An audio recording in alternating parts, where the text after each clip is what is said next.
bien dans son job. On parle d'une manière plus large de la manière dont les réseaux sociaux, dont tous ces outils numériques impactent notre travail au quotidien. Et on en parle avec Muriel Toiti. Bonjour Muriel. Bonjour cher Arnaud. Très heureux de vous accueillir. Vous êtes partenaire éducation, recherche, innovation chez OnePoint.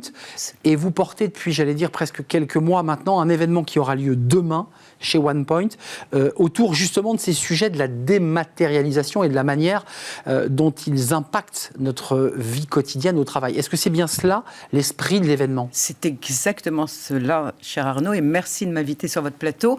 À l'orée, effectivement, de cet événement qui se tiendra demain dans nos locaux parisiens, chez OnePoint, cet événement, effectivement, travaillera tout, cette révolution technologique que nous vivons.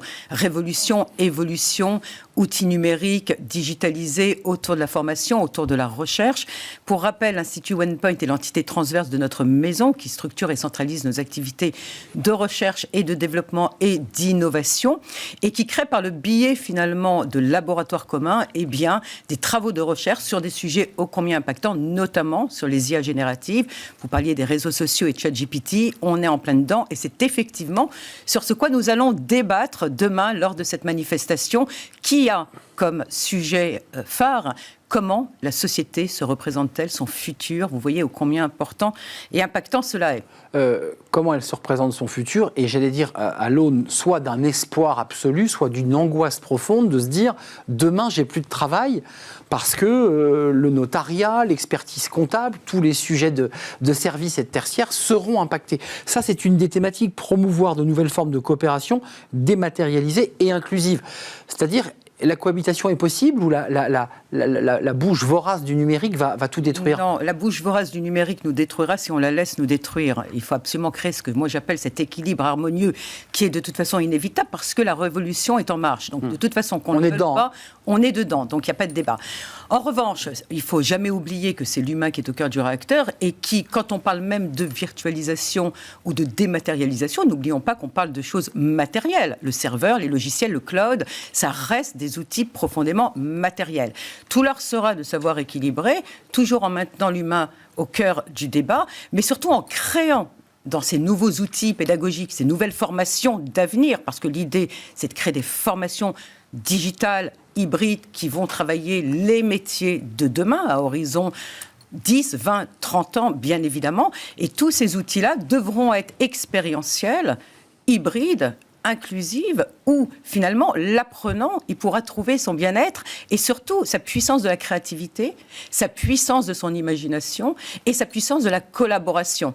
Ça veut dire que le monde se transforme et il faut accompagner cette transformation et surtout accompagner les collaborateurs. Aucun autre choix que d'accompagner cette évolution, si on peut dire, et d'accompagner bien évidemment les collaborateurs, mais les collaborateurs d'aujourd'hui, mais surtout anticiper ce que seront les métiers et les collaborateurs de demain. Ce n'est pas anodin si nous avons choisi, dans le cadre de l'événement de demain, dans nos locaux parisiens, avec des intervenants au plus haut niveau qui débattront sur 3 tables rondes autour du progrès de la société, de la technologie, de l'intelligence digitale et de l'éducation, et vous l'avez dit, de la dématérialisation et la virtualisation.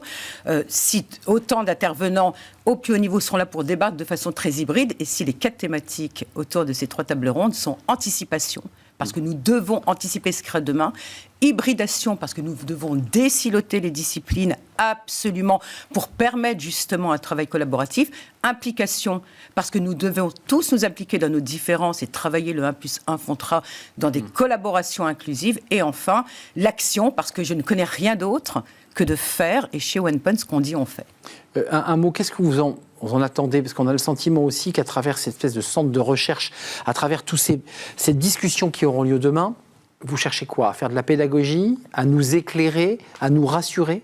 Pour conclure. Vous avez tout dit pour conclure. Nous sommes un phare éclairant. Moi, j'aime dire que OnePoint, en tant qu'entreprise, et tout l'art est de faire travailler l'entreprise avec la recherche publique, justement, et aussi les institutions publiques, est un modèle exemplaire, qui est un phare éclairant, pédagogique, inclusif, et surtout qui offre pour l'éducation. Et n'oublions jamais que les fondamentaux de nos humanités sont l'éducation, la formation et l'apprentissage tout au long de sa vie. Merci Muriel Toiti. Vous êtes en charge justement de ces questions éducatives, de réflexion chez OnePoint. Merci de nous avoir rendu visite. On tourne une page, le cercle RH avec un grand invité, un grand entretien. Thierry Teboul, c'est l'AFDAS. C'est un OPCO. Oui, on parle formation. Les OPCO ont un rôle à jouer essentiel dans la formation et dans l'apprentissage. On l'accueille.